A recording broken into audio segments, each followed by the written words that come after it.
A baseball glove is basically like two gloves in one. You have the outer shell, which is like a glove, and then you have the inner lining that goes inside. Traditional lining on most baseball gloves are made very flat, and you can see how floppy it is.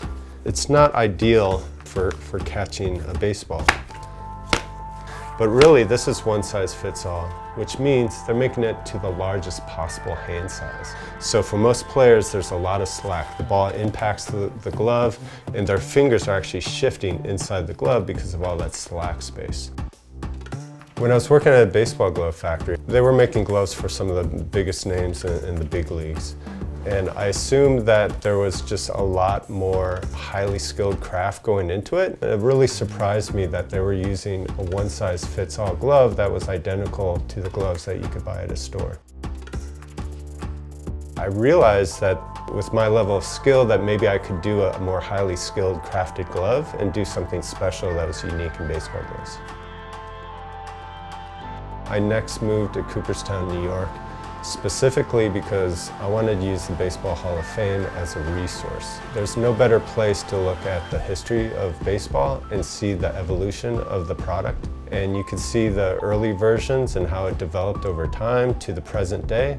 And that's the best way to project into the future. When I first started making gloves, I was basically just copying gloves, and so I did traditional thumb and pinky loop on those first gloves. But I quickly realized that I wanted a better device to catch baseball, and I could do that by evolving the thumb-pinky areas itself. So I've developed a lining that has very specific sizing, shapes, ergonomics to it, and when players feel this, they say, it feels like I'm locked in like I've never been before. It feels more responsive when I'm transitioning. It feels like it's an extension of my hand. The perfect glove needs to be an extension of the body, and it needs to be locked in, it needs to be responsive to your play on the field.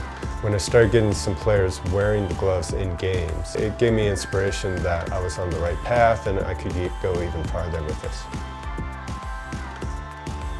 A Marucci glove with Seamon Technology, it's going to be a more responsive glove. It's going to lock in. That responsiveness comes from the ergonomic tailored fit that gives you leverage points. It's going to shave off a few ounces of weight, so it's going to be a faster glove. It's going to have an engineered pocket for funneling the ball in and a better responsiveness transition to your throwing hand. One of my favorite player reactions is when players tell me that they'll never go back to a traditional glove after using my technology.